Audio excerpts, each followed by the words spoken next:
Hello and welcome to WIP's Biochemistry, and in this edition we'll be discussing fatty acid metabolism. This is part first where this deals with the beta oxidation or oxidative breakdown of fatty acids. Now, why are fatty acids so important to us? Because they have got a number of functions, like they form building blocks by being part of phospholipids and glycolipids, which are part of cell membrane. They are part of fuel molecules, being part of lipids, because we know that lipids are the best form of stored energy, and they are components of other important molecules also, like glycolipids, lipoproteins, which are having a number of functions. Then the precursors of second messengers like diacylglycerols. And apart from that, fatty acids on oxidation, on beta oxidation, gives energy in the form of ATP. And this is especially important because a single molecule of fatty acid give more energy than that is being supplied by after breakdown of a molecule of glucose. So we'll be concentrating on this aspect, that is the beta oxidation and provision of energy ATP by fatty acids. Now these are the functions. You can go through it. And where do fatty acids come from for this fatty acid oxidation? And we know that fatty acids form triacylglycerols with glycerol. A single glycerol will be having attached to 3 fatty acids in them, and TG or triacylglycerol being lipid, they'll be stored in adipose tissue like this. And adipose tissue, with the help of lipase, TG are hydrolyzed so as to release free fatty acids like this. And these free fatty acids are taken to bloodstream, and through bloodstream it reaches the target cells where beta oxidation takes place. Now, before we actually discuss beta oxidation, we have to be familiar with certain molecules and the structures also. Now, this is acyl coenzyme, one of them, and this is acetyl coenzyme, another.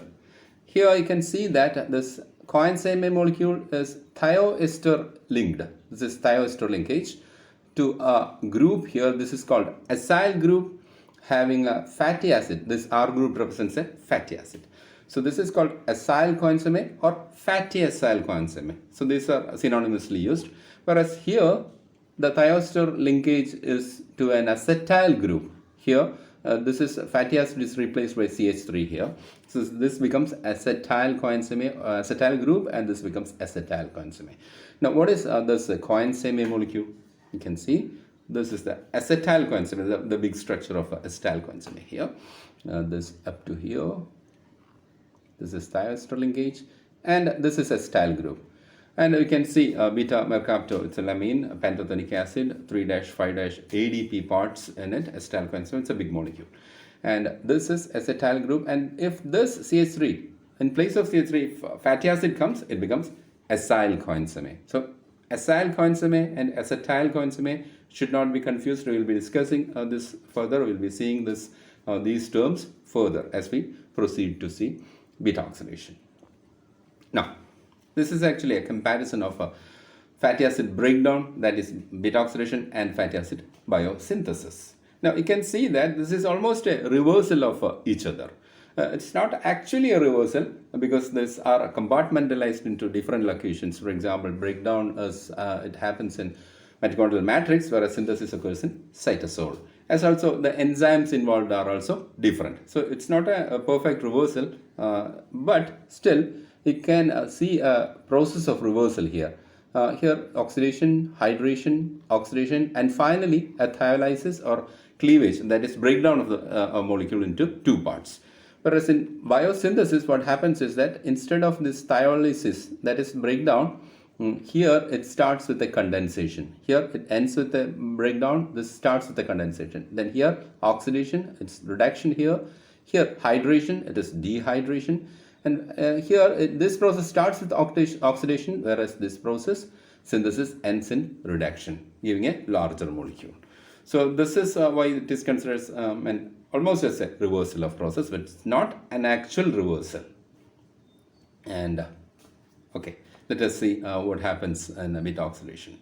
And thus the process is also called Knoop-Linen cycle after the 2 persons who proposed this process. And this process is called beta oxidation because as you can see here, this is a short chain fatty acid with the terminal carbon. Here carboxyl carbon is numbered 1 and adjacent to which is the alpha, beta, gamma and so on. Now beta oxidation actually releases the terminal 2 carbons in the form of acetylcoenzyme. The 2 carbon unit is released as acetylcoenzyme, and the actual breakdown happens here, right here, after the beta carbon, so as to release the 2 carbon units as acetylcoenzyme. So this is why since the breakage occurs in this portion, that's just after beta carbon, this is called beta oxidation. And this is an overview of fatty acid metabolism and fatty acid oxidation, beta oxidation. You can see the example given here is that of 16 carbon palmitic acid in the form of palmitoyl coenzyme attached to coenzyme. And the first cleavage, that is breakdown, happens here after beta carbon. It says release acetylcoenzyme, and further this will be shortened by 2 carbon atoms, and a new beta position will be formed, and after which the cleavage occurs, so that further it again releases a 2 carbon unit in the form of acetylcoenzyme. So and so on, successive removal of acetylcoenzyme units thus will end up in the finally in 8 acetylcoenzyme units after completion of palmitic acid in, let us say, 7 cycles. Beta oxidation, as I told, takes place inside mitochondria, that is mitochondrial matrix, in tissues like liver, heart, kidney, muscle, brain, and as well as adipose tissue also. And this is actually, fatty acid is actually has to be taken from cytoplasm into mitochondrial matrix, which is a real task. And in order to carry out this process, there are some molecules involved, and first of them is fatty acyl coenzyme synthetase, which is also called thiokinase. This enzyme activates fatty acid into fatty acyl coenzyme. So that what actually does is that a thioester bond is formed between fatty acid and coenzyme to give the active fatty acyl coenzyme. Now obviously the enzyme, the name of the enzyme is synthetase or thiokinase, which obviously indicates the presence or involvement of ATP there, and of course ATP is involved, which actually completely is hydrolyzed to give AMP and a pyrophosphate. Pyrophosphate also is hydrolyzed by pyrophosphatase enzyme to give this to drive the reaction forward. So this is what happens. Fatty acid with ATP gives acyl adenylate. It takes up further. It takes up coenzyme molecule to become fatty acyl coenzyme. So we have got this fatty acyl coenzyme, the activated form of fatty acid, with us. And also we have to remember that here in this process 2 high energy molecules are used up. There is expenditure of, we have to account for the expenditure of 2 ATP molecules or 2 high energy molecules here. So this is important because when we finally calculate the energy yield of beta oxidation, this has to be taken into account. Now what we have is fatty acyl coenzyme, the activated form of fatty acid, and this has to be taken from cytoplasm. This is still inside of cytoplasm. This has to cross the membranes, the outer and inner membranes of mitochondria, and has to be taken into mitochondrial matrix, for which a molecule carnitine is required. Carnitine is the one which carries, actually it takes up this fatty acid and takes it into mitochondrial matrix. Now what is carnitine?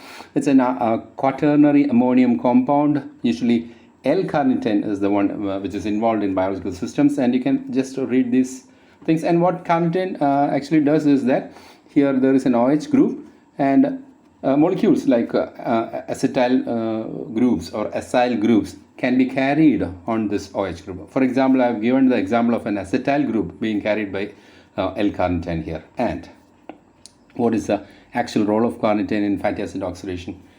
So this is fatty acyl coenzyme, as we know, fatty acyl coenzyme and cytoplasm. And this is carnitine with the help of this particular enzyme, as shown here, carnitine acyl transferase 1, CAT1.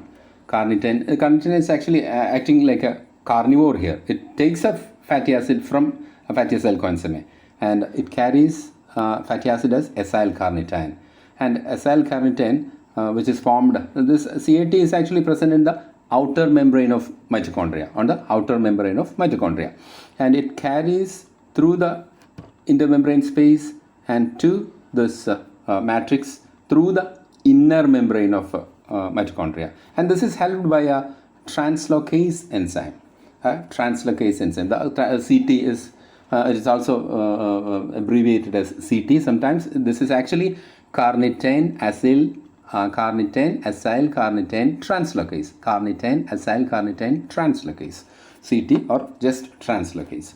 So this is a transporter protein which help acyl carnitine to enter into mitochondrial matrix.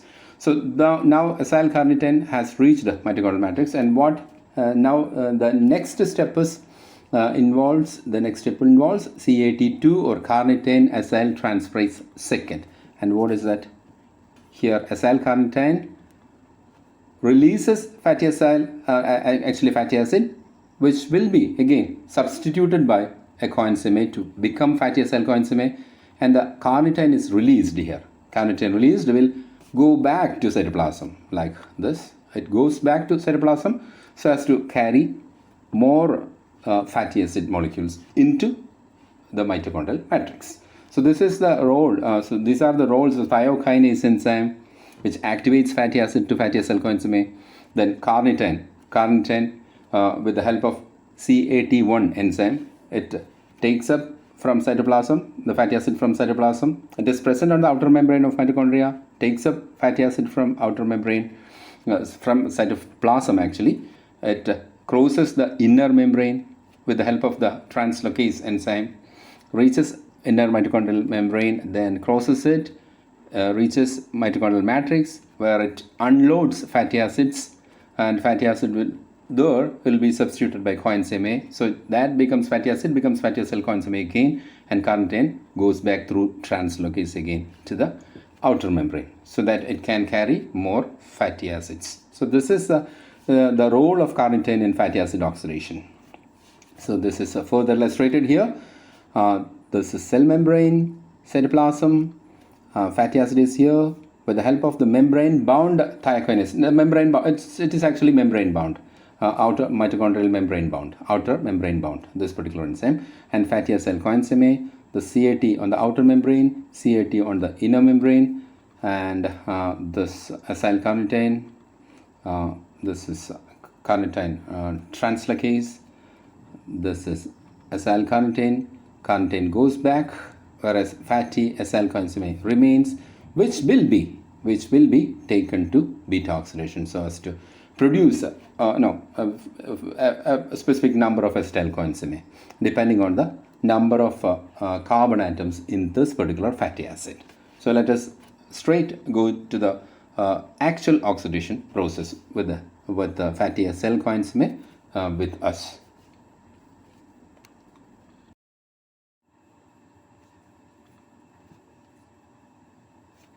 Now, this is the entire process given in one slide. Fatty acyl coenzyme A enters the process. It undergoes oxidation, dehydration, then again oxidation, and finally stylysis or thylatic cleavage so as to give out one acetyl coenzyme A, and the original acetyl coenzyme A shown here is it is shortened by 2 carbon atoms with the expulsion of an acetyl coenzyme A. So this is the process which cycles again till the entire carbon compounds of acyl coenzyme A are converted to acetyl coenzyme A. Let us see the individual reactions separately. Now, first of all, what is the reaction sequence of the oxidation of fatty acid? The first step, it's an oxidation. The even numbered fatty acid is dehydrogenated to create a trans double bond between C2 and C3 carbon atoms. And this is catalyzed by fatty acyl coenzyme A dehydrogenase enzyme to produce trans delta 2 enoyl coenzyme A. So this is the product. And this you have to note here that this actually produces FADH2 from FAD, or FAD is the electron acceptor here, which gets reduced to FADH2, and obviously FADH2 is the product which we need for production of ATP, because one FADH2 taken to electron transport chain and oxidative phosphorylation will give 1.5 numbers of ATP. Now, the second step is a hydration step, and trans delta 2-enol coenzyme is hydrated at the double bond here, at the double bond to produce L3-hydroxyacyl coenzyme. The product is here, and this is catalyzed by the enzyme enoyl coenzyme hydratase. And this is like a note here that it is a stereospecific enzyme. Only L isomer is formed, so that is shown here. And this is the second hydration step, and which is the third step. Now, the third step is again the oxidation step. L3-hydroxyacyl coenzyme is dehydrogenated to create 3-ketoacyl coenzyme by the enzyme L3-hydroxyacyl coenzyme dehydrogenase.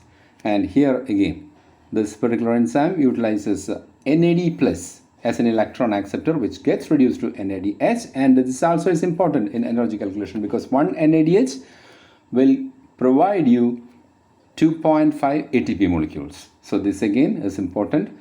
This is the gain of beta oxidation here, and FADH2 and NADH.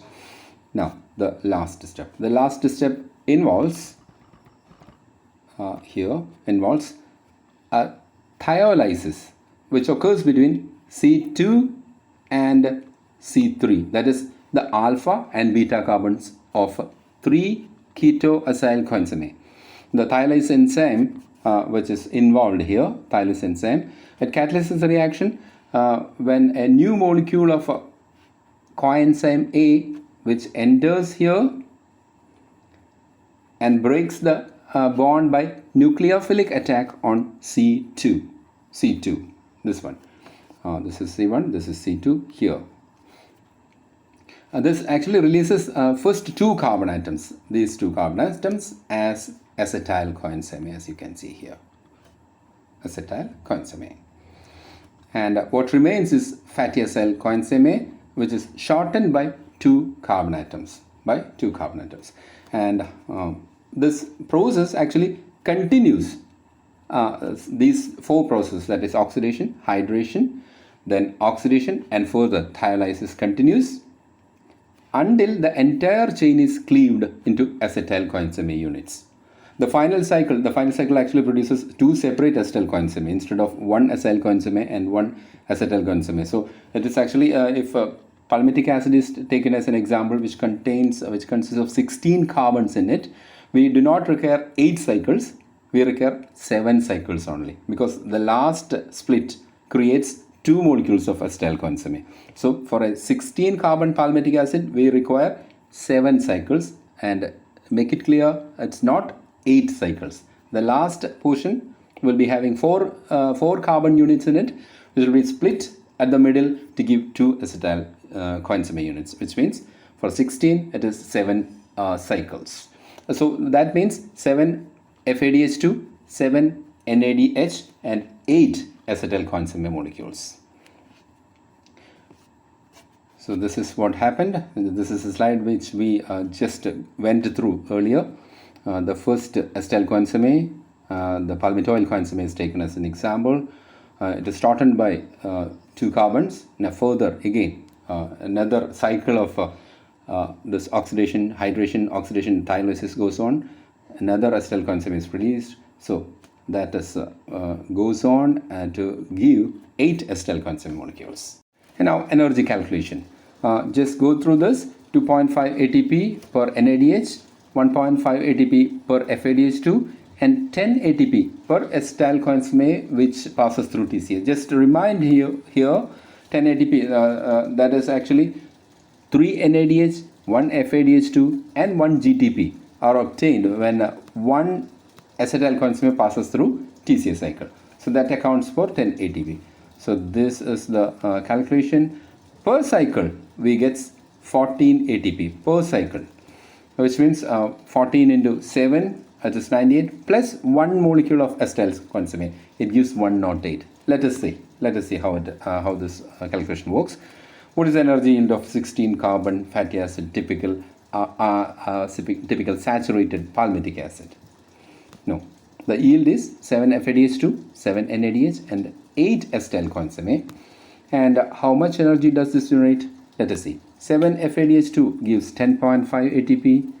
7 NADH gives 17.5 ATP. 8 acetyl consummate, it gives 80 ATP, which means the total yield is 108 ATP molecules. But we have to account for or deduct 2 ATP which were used up during the earlier activation state. So that means 106 ATP molecules are the net yield of carrying out beta oxidation of a typical 16 carbon saturated fatty acid, namely palmitic acid. So 106 ATP is the net yield. So that is beta oxidation. Thank you.